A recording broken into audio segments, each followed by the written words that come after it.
Happy Wednesday, friends. Happy Winning Wednesday, everyone. I am your girl, Dominique, Atlanta's nurturing agent, and thank you so much for joining me on another episode of Winning Wednesday Tips, where I give you tips to help you on your journey to home ownership or tips to help you sustain your journey in home ownership, right?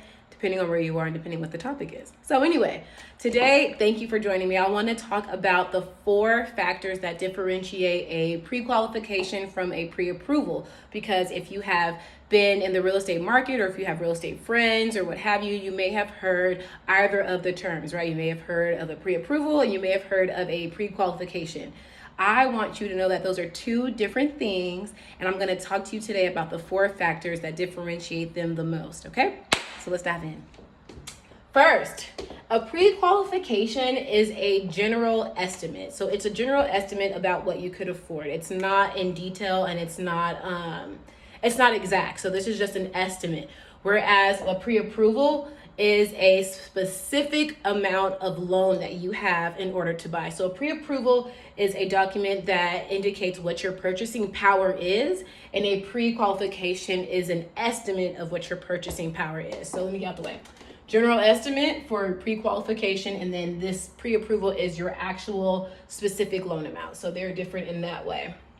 Secondly, we have basic info. So when you are going for a pre-qualification, and in terms of like the order that they go in, pre-qual usually comes before pre-approval.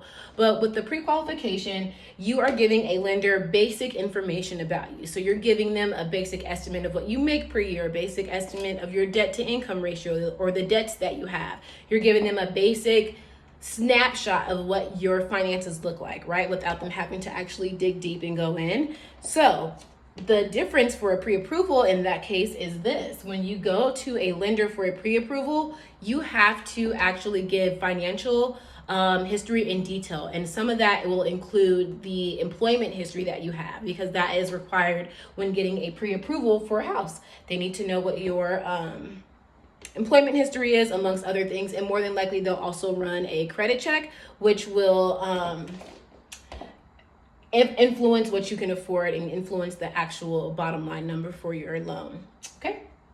The third thing is the way you can go about getting a pre-approval or a pre-qualification, and the ways are different. So the way you can go about a pre-qual is over the phone. You can usually just call up a lender via phone, let them know what you would like to do. They'll kind of go over questions that they want to ask you, and then they'll kind of generate a number from there, an estimate from there.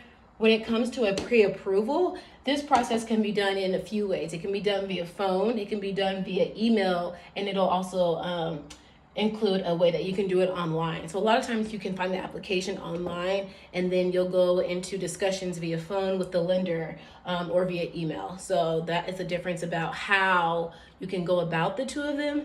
And then lastly, with the pre-qualification, it may not be strong enough for you to actually get a loan to buy a home.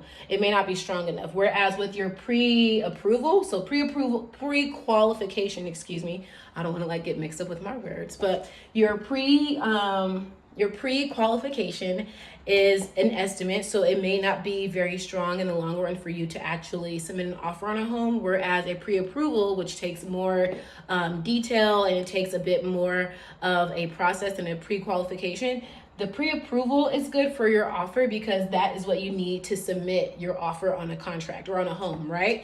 You're going to need a pre-approval for that. And so those are the difference, because you wouldn't submit a pre-qual for a contract offer. You would submit a pre-approval for an offer on a property. So anyway, I hope that was helpful. Forgive me if it seemed like I was touching my hair a lot. I think I am not used to wearing it just down like this. So it was kind of interesting, but yeah. Those are the 4 key factors that differentiate a pre-approval from a pre-qualification. And I do hope it was helpful. Thank you for joining me on another Winning Wednesday. And I hope you have an amazing rest of your Wednesday. Keep winning, y'all.